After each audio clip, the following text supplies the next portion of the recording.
Olá, seja bem-vinda, seja bem-vindo ao Mente Aberta Audiobooks. Na nossa leitura inclusiva de hoje, leremos o capítulo 1 da parte 1 do livro Comece pelo Porquê, do Simon Sinek.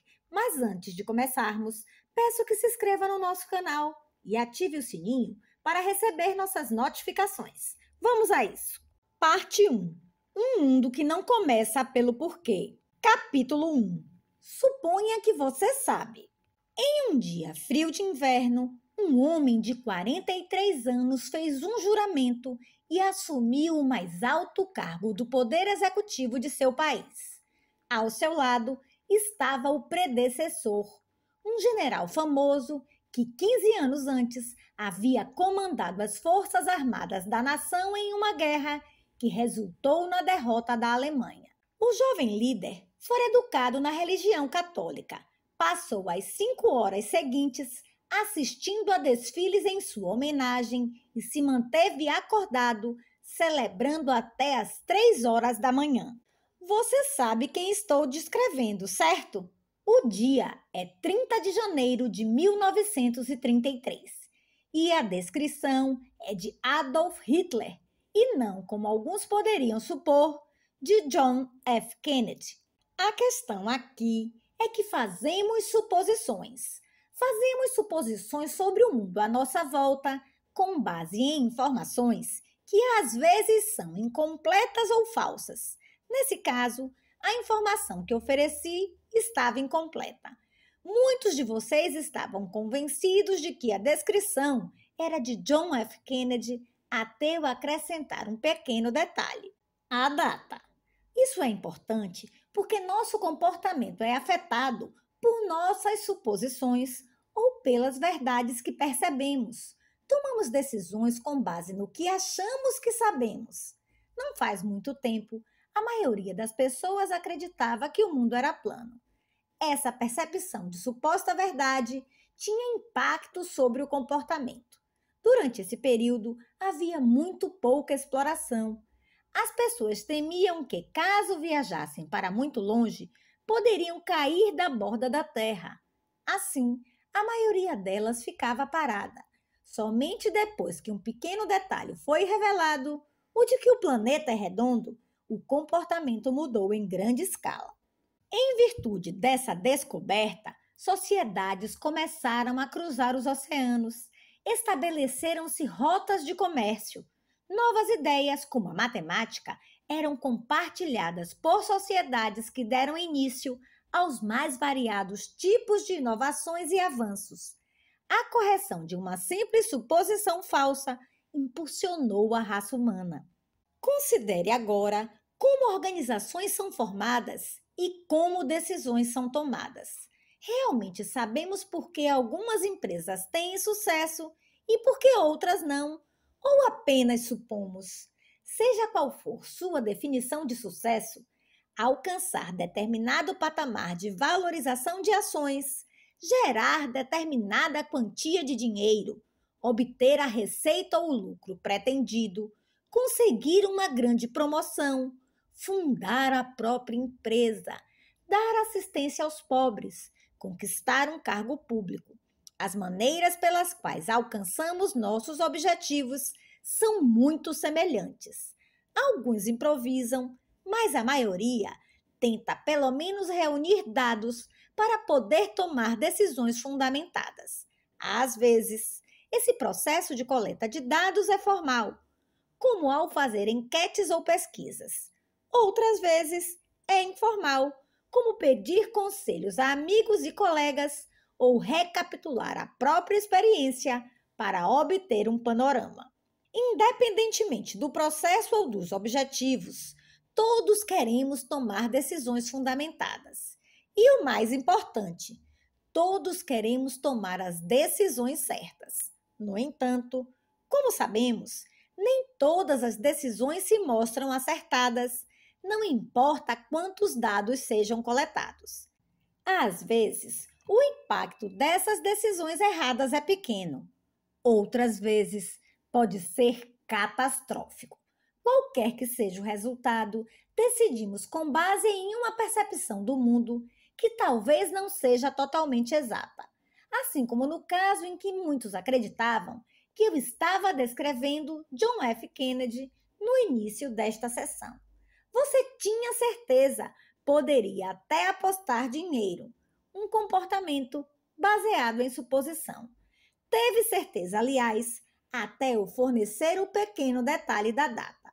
Falsas suposições não resultam apenas em decisões ruins. Às vezes, quando as coisas dão certo, achamos que sabemos por quê. Mas será que realmente sabemos? Só porque o resultado foi o esperado, não significa que você poderá reproduzi-lo várias vezes. Tem um amigo que investe parte do dinheiro em ações. Sempre que obtém ganhos, ele atribui à sua capacidade intelectual e habilidade na escolha das ações certas. Mas, quando perde dinheiro, sempre culpa o mercado. Não tenho nada contra uma ou outra linha lógica, mas ou seu sucesso e seu fracasso dependem da própria presciência ou dependem da sorte. Não é possível que sejam as duas coisas. Então, como podemos garantir que todas as nossas decisões venham a produzir bons resultados por motivos que estão totalmente sob nosso controle? Diz a lógica que ter mais informações e dados é crucial.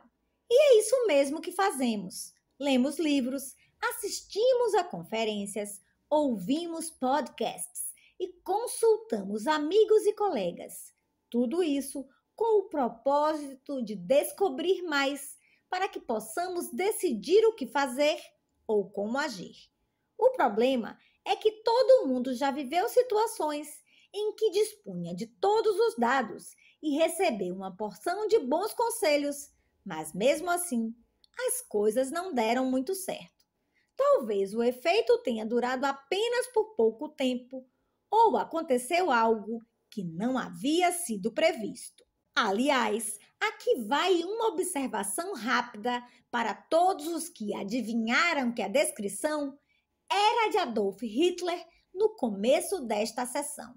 Os detalhes que forneci são os mesmos, tanto para Hitler quanto para John F. Kennedy. Portanto, poderia mesmo ser qualquer um dos dois.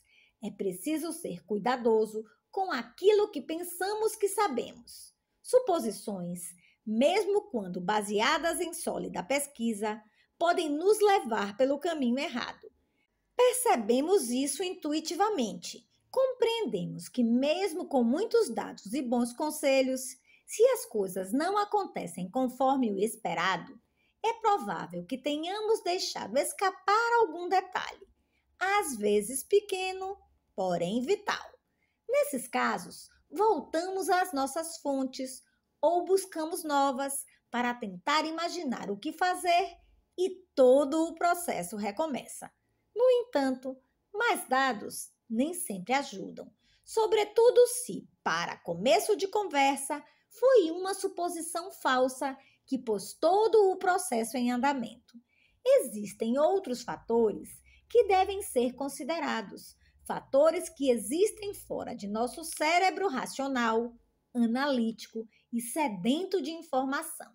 Há momentos em que não temos dados ou optamos por ignorar conselhos e informações disponíveis para seguir nossa intuição.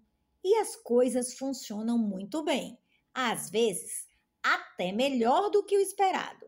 Essa dança entre intuição e tomada racional de decisões reflete basicamente o modo como conduzimos os negócios e até levamos nossa vida. Podemos continuar a esmiuçar todas as opções, olhar em todas as direções.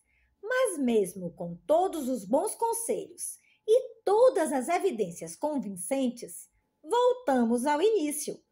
Como explicar ou decidir o curso de uma ação que leve a um efeito desejável que possa ser repetido?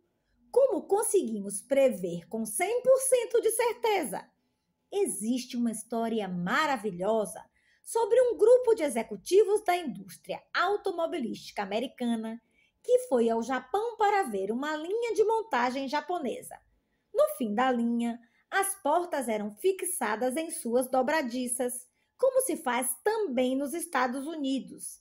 Mas faltava algo. Nos Estados Unidos, um operário dessa linha pegava um martelo de borracha e batia nas beiradas da porta para garantir que encaixava perfeitamente. No Japão, essa tarefa não existia. Confusos, os executivos americanos perguntaram em que momento eles garantiam que a porta encaixava perfeitamente. O guia japonês olhou para eles e sorriu encabulado. Nós nos asseguramos de que encaixa quando o projetamos. Na fábrica de automóveis japonesa, eles não examinavam o problema e, a partir daí, acumulavam dados para encontrar a melhor solução.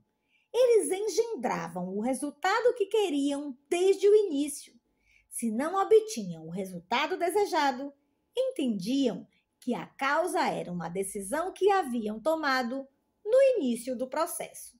No fim das contas, tanto as portas dos carros fabricados nos Estados Unidos quanto as do Japão pareciam estar encaixadas quando cada carro saía da linha de montagem. Só que os japoneses não precisavam empregar alguém para martelar as portas, nem comprar martelos de borracha. E o mais importante, as portas japonesas parecem durar mais e talvez até sejam estruturalmente mais sólidas no caso de um acidente. Tudo isso por nenhum outro motivo a não ser terem se assegurado desde o início de que as peças encaixavam. O que os fabricantes de carro americanos faziam com seus martelos de borracha é uma metáfora para o modo como tantas pessoas e organizações conduzem as coisas. Quando deparam com um resultado que não está de acordo com o planejado, recorrem a uma série de táticas de curto prazo, perfeitamente eficazes, até conseguirem o resultado desejado. Mas quão sólidas são essas soluções do ponto de vista estrutural? São muitas as empresas que funcionam recorrendo a martelos para alcançar suas metas.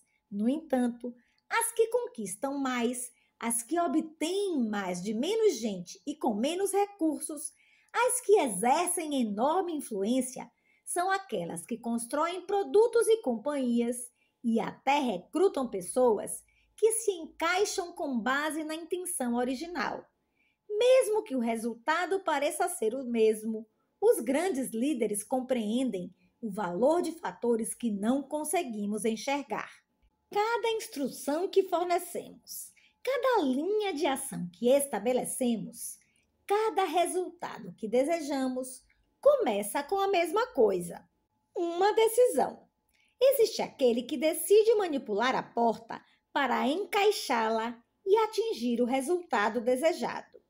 E existe o que começa de algum lugar diferente.